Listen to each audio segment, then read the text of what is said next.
ভালোবাসার লোকগুলোকে পেছনের সারিতে রাখলো, যারা দলটাকে মদন মিত্রের কি দোষ? তাকে কেন মন্ত্রী করা হলো না দীর্ঘদিন? কি অন্যায় মদন মিত্রের? সেটাই দলের জন্য প্রথম থেকে পরিশ্রম করেছে, মমতা ব্যানার্জিকে নিয়ে নিয়ে সব জায়গায় ঘুরেছে। কেন মদন মিত্র আসার পর তাকে মন্ত্রী করা হলো না? সমস্যাটা কাকে নিয়ে, মমতা বন্দ্যোপাধ্যায় না অভিষেক বন্দ্যোপাধ্যায়? দেখুন, আমি একটাই কথা বলবো, দোষ মমতা ব্যানার্জি। মমতা ব্যানার্জি 9, 10, 16 সব সময় আলোচনা করে কাজ করেছে। দলে ছিল কয়জনা লোক? মদন মিত্র,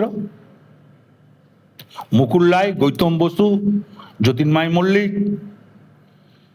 দলে ছিল কয়জনা? বীরভূমে কে কে ছিল? বীরভূমে আমি, চান্দু সুইত্য, তারপর বিকাশ দা আসে, তারপর মামা আসে, তারপর গঙ্গাদা আসে। হ্যাঁ, ব্লক প্রেসিডেন্টরা সবাই ছিল। আচ্ছা, দলের এই যে ভরাডুবি, এই ভরাডুবির পিছনে আপনি মমতা ব্যানার্জি আইপ্যাক দায়ী, আইপ্যাক দায়ী। আইপ্যাক এসে পয়সা তুলতে লাগলো, আনসান যদু মধুকে বসিয়ে দিল পয়সা খেয়ে, তারা দুনিয়ার পয়সা তুলতে লাগলো, দলের প্রতি কারো মায়া থাকলো না। ভালোবাসার লোকগুলোকে পেছনের সারিতে রাখলো, যারা দলটাকে মদন মিত্রের কি দোষ? তাকে কেন মন্ত্রী করা হলো না দীর্ঘদিন?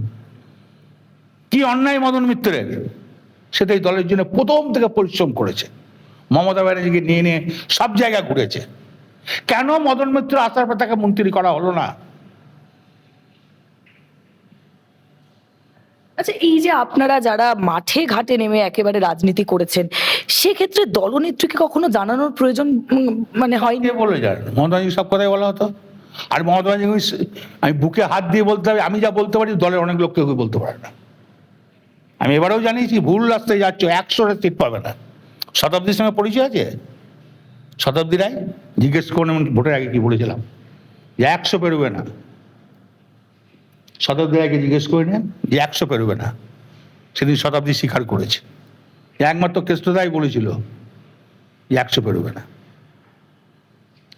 দল থাকতে কখনো আপনি গুড় বাতাসার দাওয়াই দিয়েছেন, কখনো বলেছেন ঢাক বাজাবো চরম চরম। এই যে দলের জন্য আপ্রাণ খেটেছি, দলের জন্য আপ্রাণ চেষ্টা করেছি, দলের জন্য সব মানুষকে এক জায়গায় করেছি।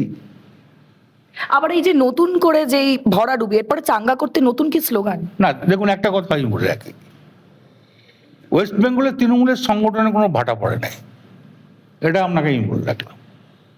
কিছু লোকের তফাৎ, কিছু লোককে সামনে নিয়ে গেলে হবে না। এই যে আউস গ্রাম দেশ স্বাধীনতা হওয়ার পর যেতে নাই, আমি জিতেছি। কেন অভয়চন্দ্র থামদারকে বাদ দিয়ে দেওয়া হলো কেন? কেতুগ্রামের জীবনে কোনোদিন অধীর লিড করতে পারে নাই, যখন বহরমপুরের সঙ্গে ছিল কেতুগ্রাম।